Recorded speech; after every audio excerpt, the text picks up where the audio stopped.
Tell me and I forget. Show me and I remember. Involve me and I understand. The last part of this statement is the essence of inquiry-based learning.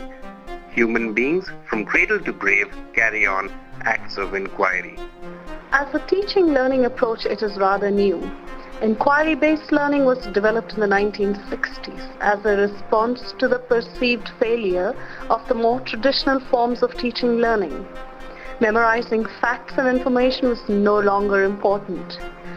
Facts were changing and information was readily available. What was needed was an understanding of how to get and make sense of the mass of information. An effective inquiry is a complex process of converting information and data into useful understanding that can be widely applied. It puts the learner at the center of an active learning process, and the systemic elements like the teacher and the instructional resources are prepared or aligned to support the learner. In order to facilitate the inquiry process in a classroom, some teachers adopt an inquiry cycle. It does not specify the one right way, but gives a plan for purposeful inquiry. This plan undergoes constant changes and enhancements. A sample of an inquiry cycle that we are currently working with can be seen in the slide. There are some fundamental misconceptions due to which schools are reluctant to adopt the inquiry approach, even though its benefits in enhancing student learning are widespread and far-reaching. Before talking further about these misconceptions, let us try to understand what makes up an authentic inquiry. Any authentic inquiry has to be an act of communication, something that comes naturally to children as they wonder to construct meaning. It should be personally relevant with its genesis in the child's own world, and engaging and meaningful as a child makes sense of the world.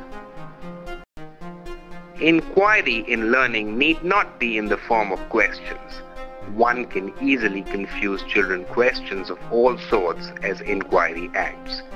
Questions that seek clarifications for what the child does not understand and questions that are part of a classroom discussion cannot be pedagogically classified as inquiries. The most important aspect of an authentic inquiry is that children bring in their interest to understand beyond what they already know. Whereas, in the case of most classroom questions, the child is only interested in seeking more information. Nowadays, classrooms increasingly resonate with inquiry, adopting practices where children communicate both verbally and non-verbally. Classroom techniques like interactive writing, learning log, literature discussions are practiced commonly. But in some classrooms, the predominant form of communication is still verbal.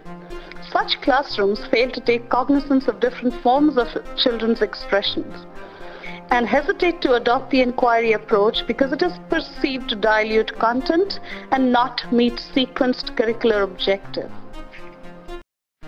Curriculum expectations in any country are never written in terms of lower order thinking skills alone. It is always a balance of what the child must know, understand, and be able to do. Inquiry promotes genuine and deeper understanding and is therefore not at cross-purpose with any curriculum.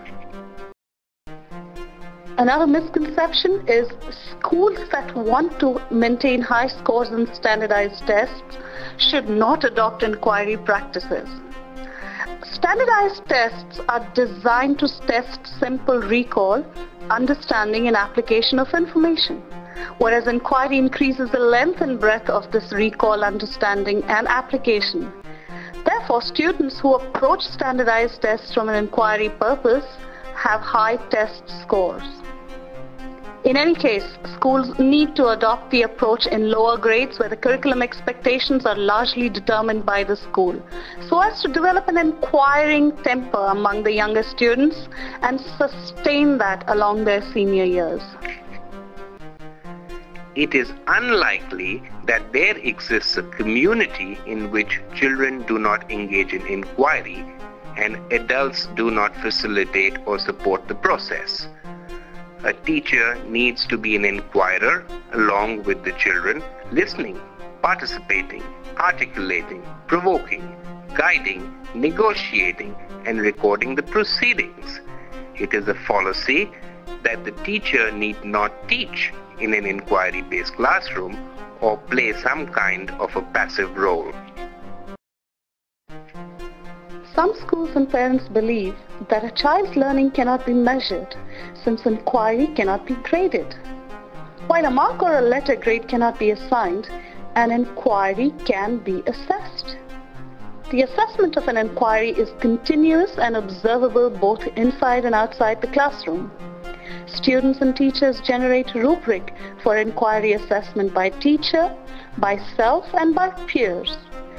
Some schools, at certain stage of the inquiry process, also elicit feedback on students' learning from the parents, making them active participants in the child's learning and assessment more holistic.